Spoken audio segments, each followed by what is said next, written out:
Hello. जी अस्सलाम वालेकुम। जी वालेकुम अस्सलाम।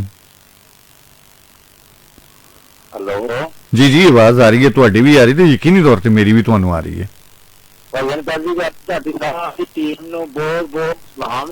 ਤੇ ਦੂਜੀ ਗੱਲ ਦੂਸਰੀ ਗੱਲ ਇੱਕ ਤੁਹਾਨੂੰ ਇੱਕ ਨਾ ਸੁਣਾਣਾ ਹੈ, ਉਹ ਸੁਣਾਉਣ ਤੇ ਬੜੀ ਮਿਹਰਬਾਨੀ। ਤੀਸਰੀ ਗੱਲ ਤੀਸਰੀ ਗੱਲ ਇਹ ਗੱਲਾਂ ਬਾਤ ਤੁਹਾਡੀ ਬਹੁਤ ਬਹੁਤ ਜ਼ਿਆਦਾ ਜ਼ਿੰਦਗੀ ਕਰੇ। ਚੌਥੀ ਅੱਲਾਹ ਪਾਕ ਤੁਹਾਨੂੰ ਹੱਜ ਕਰਾਵੇ। ਅੱਛਾ ਚੌਥੀ ਠੀਕ ਹੋਵੇ। ਚੌਥੀ ਧਿਆਨ ਰੱਖੋ, ਸਾਰੇ ਭਰਾ ਸੁਣ ਰਹੇ ਨੇ ਕਿ ਇਹਨਾਂ ਦਾ ਵੀ ਖਿਆਲ ਰੱਖੋ ਕਿ ਨਾ ਭੁੱਲਣਾ ਕਰੇ। ਚੌਥੀ ਗੱਲ ਮੈਂ ਪੁੱਛਣਾ, ਆਪਣਾ ਨਾਂ ਦੱਸੋ। ਮਲਕ ਮਹਿਮੂਦ। ਕਿੰਨੇ ਭਰਾ ਜੇ? ਅਸੀਂ ਮਾਸ਼ਾਅੱਲਾ 5 ਭਾਈ ਹਾਂ। ਚੌਂ ਦੇ ਨਾਂ ਦੱਸੋ।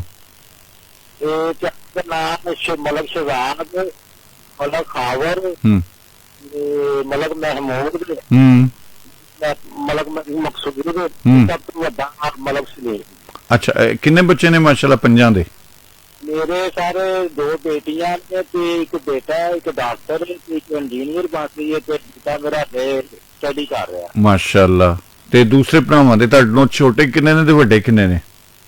ਮੇਰੇ ਤੋਂ 2 ਬੱਚੇ ਨੇ, 2 ਬੇਟੇ ਨੇ। ਤੁਸੀਂ ਵਿਚਕਾਰ ਲਿਓ। ਅੱਛਾ ਠੀਕ ਹੈ। ਤੇ ਰਹਿੰਦੇ ਕਿੱਥੇ ਹੋ? ਆਪਣਾ ਮਰ ਕਾਨੂੰਨੀ ਚ ਮਰਗਜ਼ਾਰ ਚ। ਠੀਕ ਹੈ। ਤੇ ਕੰਮ ਕੀ ਕਰਦੇ ਹੋ? ਕੰਮ ਸਾਰੇ ਸਾਡਾ ਹਾਂਜੀ ਕੇਬਲ ਦਾ ਕੰਮ ਹੈ, ਨੈਟ ਦਾ ਕੇਬਲ ਦਾ। ਅੱਛਾ ਕੇਬਲ ਦਾ ਕੰਮ ਹੈ। ਓਕੇ ਓਕੇ ਓਕੇ ਓਕੇ ਠੀਕ ਹੋ ਗਿਆ। ਨਿਊ ਸਟਾਰ ਕੇਬਲ ਦਾ। ਚਲੋ ਵਧੀਆ ਹੋ ਗਿਆ। ਤੇ ਮੈਂ ਹੁਣ ਤੁਹਾਡੇ ਵਾਸਤੇ ਕੋਈ ਗਾਣਾ ਲਾ ਦਿਆਂਗਾ। ਠੀਕ ਹੈ। ਤੇ ਕੋਈ ਫਰਮਾਇਸ਼ ਨਹੀਂ ਲੱਗੇਗਾ, ਤੁਹਾਡਾ ਪ੍ਰੋਗਰਾਮ ਅਕਸਰ ਸੁਣਦਾ ਰਹਿੰਦਾ। ਤੇ ਫਿਰ ਅਕਸਰ ਸੁਣਦੇ ਹੋ ਤੇ ਤੁਹਾਨੂੰ ਤੇ ਫਿਰ ਇਹ ਗੱਲ ਕਰਨੀ ਨਹੀਂ ਚਾਹੀਦੀ।